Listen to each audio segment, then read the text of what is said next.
on him. Felix picks him up and puts him over his shoulders and gives him a little different kind of fucking thing that he just gave him that hurt him to begin with. And that one looked more dangerous than the first one, as far as dropping somebody on their head and neck. And then he covered him 1, 2, 3. And here's another thing. When Moxley told him, beat me, pin me, whatever he said, and Felix immediately gets up and starts pulling him up, Moxley went with it instead of saying, no, you fucking moron. What do you think I'm saying beat me for? I'm hurt. You think Moxley deserves any blame for this, or is it just purely the other two? Okay. For the second one. He shouldn't have gone up? Fuck no. If you had dropped me on my head once to the point where I'm saying, fuck it, beat me, it's live TV, fuck the finish, pin me, I'm not kicking out, and this motherfucker goes to pick me up again, I said, fuck you. I'm paralyzed. Cover me. What the fuck? If you've gone that far already. But no, he's like, okay, I guess he's going to give me something else. I can't feel my feet, but you know. What about Rick Knox's role?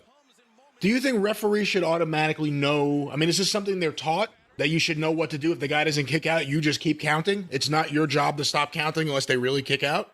Yes, that's what I'm saying. That's part of what referees are told is you've got to. Obviously, it's a work, and you can't get in the way, and you can't really enforce the rules, but you have to act like you're trying, and if you're not counting it like a shoot. Yeah. Go ahead, I'm sorry. No, I mean, I don't even know what to say. I mean, Rick Knox, it's something everyone said. Everyone who's not a pro wrestling gorilla devotee will say that Rick Knox is the worst referee they've ever seen. And Knox apparently needs to see somebody glued to the goddamn canvas screaming, help me, get me up, before he'll count 3. He is the worst. I mean, it's comical how, like, inept he is at every function of being a referee. What is he doing out there? Why is he refereeing anyone's matches except for the Pro Wrestling Gorilla kids? Remember the Dork Order guy? They jumped off the top rope and landed on his head and knocked him out. He was stiff in the ring, and the 6-man was still going on, and they just drug him to the side and kept going. Knox was the referee in that one, too. And he couldn't even impart, hey, there's a guy here that's goddamn going into convulsions. Maybe we ought to do a little injury timeout.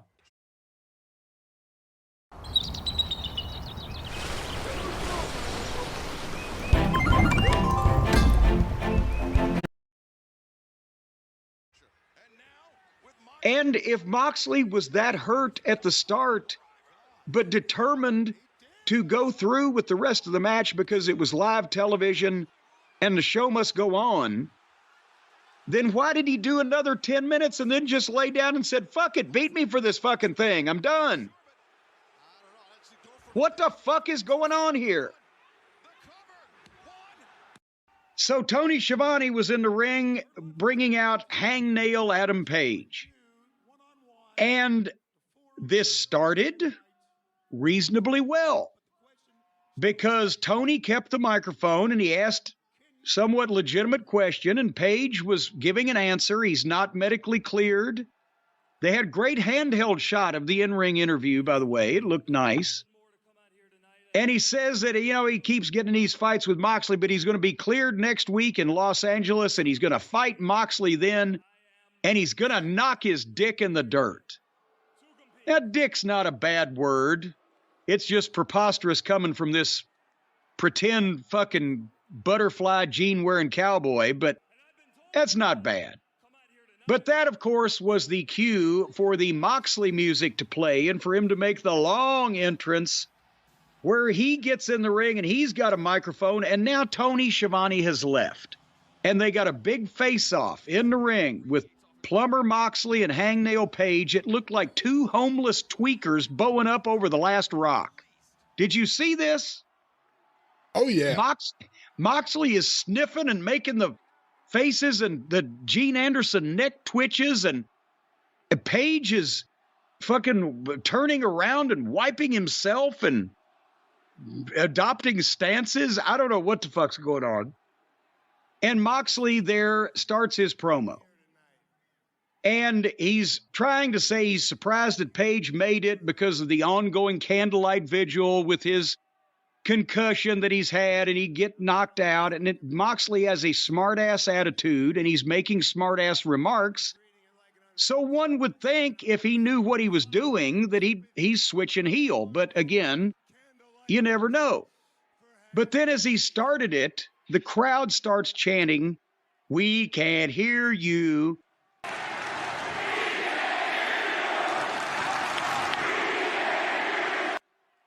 Because the ring mic is feeding program audio, but not public address audio. So it's going on television. It's going out over the air, but the people in the building can't hear it. Well, now Moxley, of course, doesn't know this. He thinks it's dead, so he asks for another microphone and starts on it. But it goes off something, or for whatever reason also. And Moxley says, "What the fuck? What the fuck did you say? Oh, shit." Oh, fuck. And then when he gets the other one and he establishes it's on, he says, "Is this fucking mic on?" Okay. Fucking mic on? Okay. And then he's like, "Go Seahawks. Let's get this back on track." This guy is not only an unprofessional idiot and a detriment to the company in a variety of ways, but he can't think on his fucking feet. Number one, if you're on television with a microphone in your fucking hand, whether you think it's dead or not, you don't say fuck. But he does it constantly. I don't know how he hadn't got him kicked off television yet. Hey, go fuck yourself. Get that guy out of here. Piece of shit. But then he said, "Nobody's been knocked out more than me, and you're playing the victim." And Adam Page says, "Well, I've been knocked out more times than I can count. And I'm not mad about that. I'm mad that you don't take me seriously and you feel threatened by me." What the fuck is all this? So they're basically bragging that everybody and their brothers knocked them the fuck out. And so anyway, Page says, "I've had a month to stew about it, and I've got 2 in the chamber for you in Los Angeles at the Forum," like he's going to shoot him. And Moxley says, "Well, your punk ass doesn't belong in the ring with me, and I'll make sure you don't get back up this time." So a wonderful contest between 2 of the top baby faces. One's going to shoot the other one. The other one's going to kill the first one. This was so long and fucked up. I don't know what to think. Speaking of people who ought to be working at the Waffle House, should we go on to the next match so we can get this out of the way? A lot of people want to hear what you're going to have to say about the next match. This may be the most in-demand review of the show. This and the main event. Well, only because people were offended and would like someone to speak on their behalf. With Moxley, the fucking expiration date has come to where he doesn't need rehab. He needs mental evaluation. That's where he should have gone. Somebody needs to fucking check and see what the goddamn deal is going on in this fucking guy's head. He thinks he's Freddy Krueger, even though he looks like fucking Freddy the Freeloader. And he refuses to use the accidental celebrity and fame that he has gotten by virtue of him being pushed by the biggest company in the fucking world for that period of time to where now people know who he is. But because he was pushed by that company that kept him away from doing shit like this, because they apparently early on figured out he's a fucking mental incompetent and wouldn't let him do this shit. Now people think he's a star. And when he does this shit, it gives validation to them to want to do this shit too. And it inspires more of these garbage deathmatch, indie outlaw, wannabe mud show, mutilating freaks to go about their fucking business, and Tony Khan allows it. And it looks like some goddamn Brokeback Mountain fucking stand-in beating up a goddamn homeless plumber under an overpass, and they're stabbing each other in the head with fucking forks. Why are barbed wire boards at ringside in a Texas death match? What are barbed wire boards? What function does a board with curls of barbed wire wrapped on it perform in real life? Or is it just something that some goof, I don't want to say chemical-addled idiot, since he's been to rehab, some mental idiot dreams up because, oh, that'll be gory and painful to roll around in coils of barbed wire in a Texas death match. It's not really a Texas death match, but we'll put a hat on a hat. 2 minutes into this thing, the supposed babyface Hangnail Page is raking coils of barbed wire over Moxley's head so Moxley can fucking slice himself up like a goddamn lunatic. Now Moxley got a fork and he's stabbing Page in the head. Page is bleeding like a stuck hog. Moxley pulls half dozen chairs out from under the ring and then finds one wrapped in barbed wire. Why? What? Who was that? Who got that ticket? Right? And is that the thing up in the cheap seats? The chairs are wrapped in barbed wire. What the fuck? This is phony bullshit. This might as well have a match being had by Moxley's fetish idol, the bank-addicted drug robber that he loves and slobbers all over so much. Or an Ian Rotten garbage show, except they've got a budget.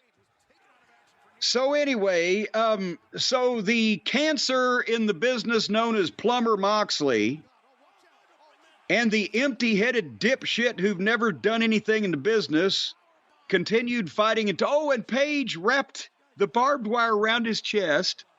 And finally, it took forever, got up to the top rope and just backflipped blind onto Moxley, who had to be standing there for at least a fucking minute waiting to catch him, because that's how long it took him to do it. What a stupid idea.